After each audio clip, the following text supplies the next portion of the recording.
Communication body language. Body language. Body language refers to the unconscious message sent from the brain that becomes an outward reflection of a person's emotional state, a reflection of how a person feels told through the body itself. 1/25th of a second we react before we even speak. It's not difficult to begin to understand body language. Anybody can become knowledgeable in the art of reading body language. We can read other people's body language. This means that we can read our own. Body language is such a critical component of great communication. Body language, the secret influential communication. How communication happens. So the graph here, and I need you to work with your coach on this one, words are only 10%. So really, to understand great body language, you've got to understand how it works. So the most important aspect of body language is clusters. For example, someone folding their arms may not mean they're turning off or rejecting what you're saying.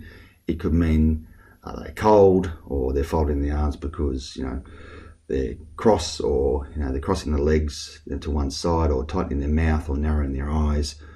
All those sort of things would be a fairly strong indication that they're not accepting what you're saying. Therefore, once you're looking at the clusters of people's bodies, so when I say clusters, it is the eyes, the mouth, the arms, the legs. You're looking at those signals, because you get repetitive signals, and obviously they're turning into example of someone might be touching their nose, twirling their hair, or touching the ring on their finger, or the collar on their shirt. All this is in relative to the gestures they're making are signs of maybe boredom or tension. Changes in facial skin tone, someone flushing, getting red in the face might mean the person's hot, but also might mean they're embarrassed. So you need to observe all the different cues and the clusters of cues together to understand. So someone in that situation might be embarrassed. So body language is really critical when you're dealing with your team or your peers or your reports. What might it mean? Okay, so body language is very subjective. Catherine Molly, a body language specialist, has shared the following insights. Avoid touching your face in communication. Touching your eyes may send a message as something that you don't want them to see or hear. Touching your nose may send a message that you are uncomfortable or frustrated.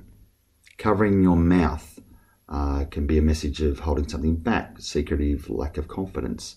And probably an example or the thing I'd like you to consider is watch the news at night and watch politicians. They're great to just see how they react to questions when they're getting interviewed by reporters.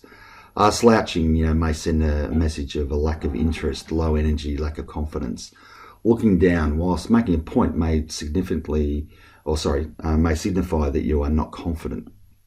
Looking right whilst trying to recall a story may signify that you are constructing something. And we have another video on the art of communication. So looking at where the eyes is such a critical part of are they remembering or constructing. So smile. You really have to understand that every facial muscle is alert, and pilots are taught to smile as it is detected in your voice. And I've trained telemarketers, and it's one of their key components is to smile. And often you put a mirror in front of a telemarketer so that they can look at their face when they're talking to you, so that they're smiling and have that warm tone of voice. Folding your arms creates a block. The left arm is on top, then your left-brained, right arm on top. It means that you're right-brained.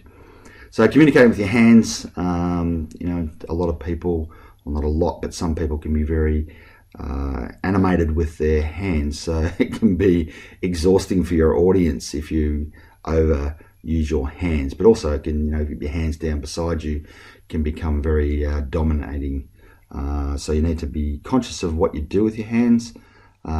Technique I often use is to interlock my hands, or hands in your pockets too can be a secretive sign that you're hiding something. So be conscious of what you're doing with your hands, your eyes, and so forth. So, most people listen with their eyes. So to me, the eyes are the window to the soul. So when someone tells you something, look in their eyes, look straight at them, make eye contact. Don't stare, but just make eye contact. Because if someone's, looking straight forward, they're being honest, they're not being two-faced or political if their eyes are darting around. If someone is asking you to do something, they're looking straight at you, it's often, you don't want them to feel like they're patronizing, overbearing. They're being genuine if they're looking into your eyes. Body language is the tips of strengthening your communication. Smile, adjust your attitude, straighten your posture, use eye contact, use open gestures, relax your breathing. That's a really important one. Just relax, breathe, give a confident handshake. You don't have to crush their hand. And I was taught at an early age, make sure you get your hand right up next to the thumb. Don't crush their fingers. Really look at their eyes, slow down. The other little tip too is repeat their name 3 times in the first 2 minutes so they can remember their name when you meet someone. Slow down your speech, keep your tone even. Dress confidently. You make a very big impression in the first 5 to 30 seconds by the way you dress. Relax your shoulders, keep your hands out of your pockets like I mentioned before, and be conscious of your facial cues. So just some straightforward tips on body language. I think you'll appreciate that there's a lot in it, but if you just do the basics, I think you'll really improve your communication. Okay, I hope you enjoyed the video.